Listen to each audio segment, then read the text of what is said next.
Hey friends, I'm so glad to see you again. In this video, we're diving into one of the most touching, funny, and thrilling anime love stories ever. Every episode is packed with unexpected twists, new attempts, and a roller coaster of emotions. So, if you're a fan of heartfelt stories, awkward moments, and characters who go above and beyond, sometimes even overboard, for love, this video is definitely for you. Sit back, relax, and enjoy the ride. Mona is a beautiful girl who has always been surrounded by compliments and attention, but in high school, she meets Kuroiwa, a boy seemingly immune to her charms. Intrigued, she decides to conquer him, making him her new goal. Since she was a baby, Mona stood out for her beauty, and as she grew up, everyone was enchanted by her. In school, boys competed to be close to her, but Kuroiwa was different. Despite his kindness, he gave her only polite responses and avoided interacting more than necessary, which puzzled Mona. One day, seeing him looking at kitten photos on his phone, she tried to approach him by pretending to be cute, like a little kitty. While everyone admired her adorable gesture, Kuroiwa remained unmoved and asked her not to bother him. This hurt Mona's ego, as she couldn't understand how someone could resist her charms. Frustrated, she came up with new plans to grab his attention, such as climbing a ladder to show off her legs when he passed by. However, Kuroiwa remained indifferent, leaving Mona confused and determined to figure out what it would take to win his heart. She falls off a ladder, accidentally showing her underwear, but Kuroiwa is only irritated. Then, she pretends to be sick during class. The teacher asks someone to take her to the nurse's office, and Mona cleverly manipulates Kuroiwa into taking on the role. In the nurse's office, Mona tries to seduce him, admitting that she deliberately chose a time when no one would be there. However, Kuroiwa rejects her, saying it's not about her actions but something else. Feeling upset, Mona loses control. They accidentally fall onto the bed, and she opens her blouse, thinking it will work. But Kuroiwa remains cold, advising her to save such actions for someone she truly loves. The next day, Mona continues her attempts to win his attention, even during gym class. She poses, showing off her figure, but Kuroiwa ignores her. After class, she follows him to the water fountain, where she accidentally gets her shirt wet. Feeling embarrassed, Kuroiwa gives her his shirt to cover up. Mona notices his physique and blushes, but he quickly leaves. Later, her friends explain that Kuroiwa is a descendant of a feline temple and is forbidden from interacting with girls due to religious vows. He has never met girls like her before, and finds it difficult to resist the temptations of the city. Despite this, Kuroiwa fears breaking his principles for a relationship. The next day, Mona returns his washed shirt. Kuroiwa thanks her, but again tries to distance himself, repeating to himself, "Clear mind, pure spirit." Nevertheless, thoughts of Mona begin to creep into his consciousness. In art class, Mona poses in front of Kuroishi, hoping to catch his attention. However, the guy is focused on praying to expel sinful thoughts. When Mona offers to pose even without clothes, Kuroishi remains completely calm, which irritates her immensely. "Come on, it was just a joke," she thinks, but decides that today's drawing project will be her day of victory. Mona prepares thoroughly. She searches online for sexy poses to knock Kuroishi off his feet. She recalls an incident when he couldn't take his eyes off her when she got soaking wet. "Aha, that's it," she thinks, striking the perfect pose. But instead of being impressed, Kuroishi sinks into meditation to avoid thinking about nonsense. He draws, completely ignoring Mona's attempts to seduce him with her gaze. Meanwhile, her classmate Haruno can't take her eyes off Mona.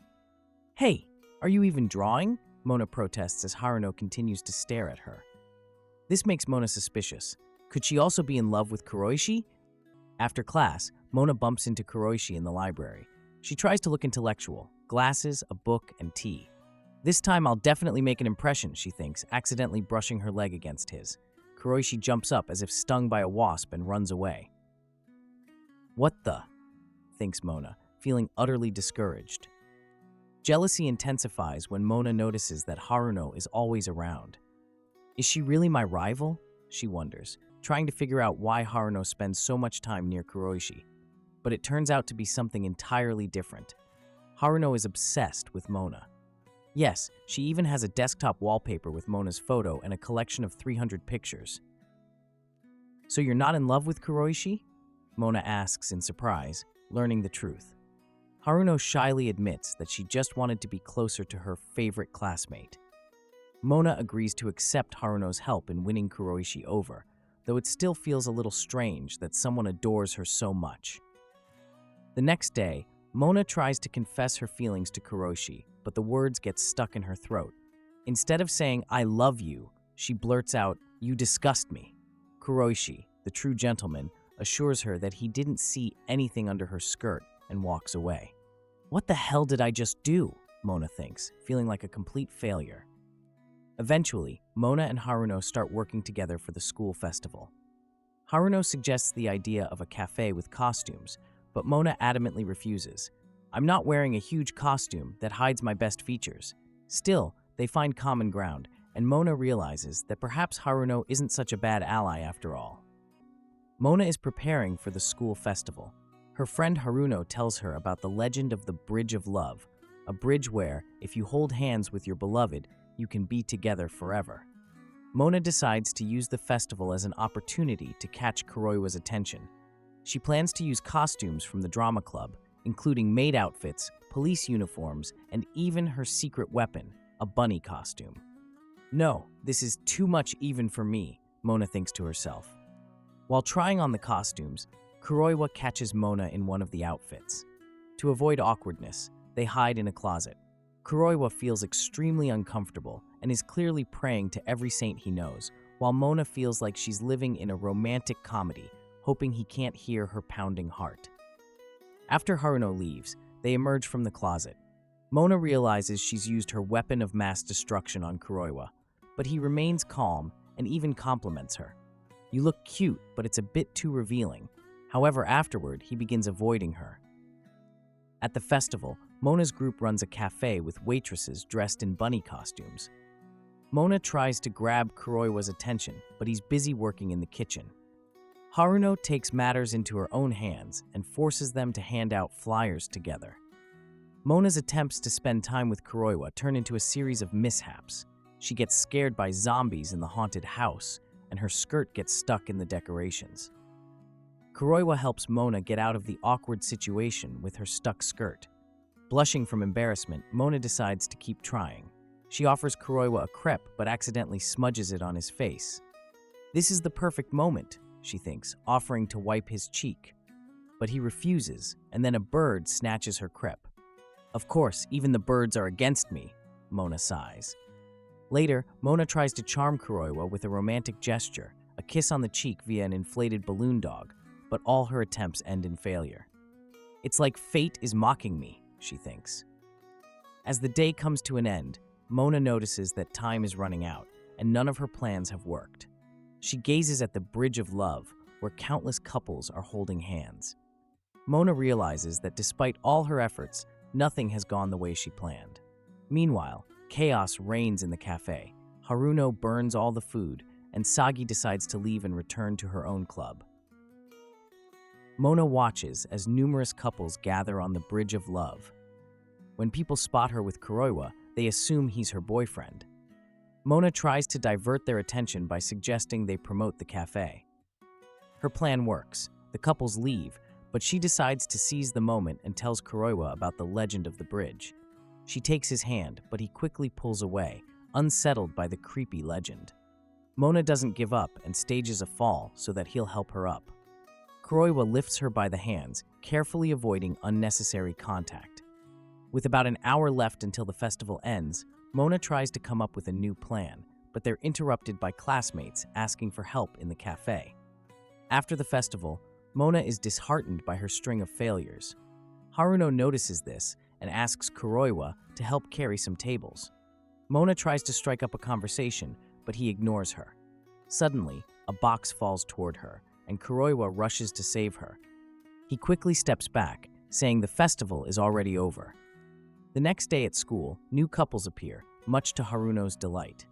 Mona begins to doubt the legend, as Kuroiwa still hasn't confessed anything to her. When she sees him, she hides but decides to try again. She greets him, but he remains distant. After class, the group goes bowling. Mona scores a strike, but Kuroiwa ignores her attempt at a high five. Only after her persistence does he reluctantly agree, triggering a flood of memories in her mind about the bridge. Later, Mona decides to sit next to him and accidentally drinks from his can of cola. She jokes about it being an indirect kiss. Mona feels like she's losing control of the situation. The next day, she notices Kuroiwa isn't wearing his winter uniform. They discuss it briefly, but their conversation is interrupted by Kuroiwa's friends, who scold him for being rude to Mona. Kuroiwa starts to change his behavior. He offers to share his textbook with her, but startled by her enthusiasm, he quickly withdraws. However, realizing his mistake, he returns and apologizes. Mona is overjoyed, and Haruno captures the moment with a photo. Kuroiwa reminds himself that the most important thing is not to fall in love with her. Mona wakes up to a rainy day but decides not to let it dampen her spirits. She spots Kuroiwa taking shelter from the rain and takes it as a sign of fate. Mona offers to share her umbrella with him, despite his attempts to decline. Kuroiwa reluctantly agrees, recalling his friend's advice to be more polite. On their way to school, Mona tries to get closer to him. She suggests they move closer under the umbrella and even takes his hand. Kuroiwa doesn't pull away, but clearly feels uncomfortable. At school, they pass through the gym where Asahi, a talented basketball player, is practicing. Mona accidentally disrupts her training, and Asahi sharply calls her out. Kuroiwa steps in to shield Mona from a stray ball, stirring up a wave of emotions in her. Asahi notices them together and later questions Mona about her relationship with Kuroiwa. Mona denies everything, but Asahi doesn't believe her, especially after learning that they arrived together under the same umbrella. Mona starts to worry that Asahi might become a rival. The next day, Asahi tries to strike up a conversation with Kuroiwa, but she blushes and loses her ability to speak. Mona quickly whisks Kuroiwa away to avoid any unnecessary exchanges. Later, she learns from Haruno that Asahi is the star of the basketball team and begins to see her as a potential threat. During physical education class, the students play basketball. Mona tries hard to impress Kuroiwa, while Kuroiwa, playing poorly, gets hit in the face with the ball. After class, he loses a bet and has to clean the gym. Mona offers to help him, using the opportunity to grow closer. She adjusts his stance by pressing against him, which makes him visibly flustered. At that moment, Asahi appears and creates a scene. She asks Mona point blank if she likes Kuroiwa and challenges her to a competition. During a demonstration of drills, both girls attempt to grab Kuroiwa's attention, leading to an awkward situation. Kuroiwa, embarrassed by the unfolding drama, flees the scene, leaving them both confused. Subscribe to keep up with next week's road. But for now, watch this next video. I'll see you all in the next one.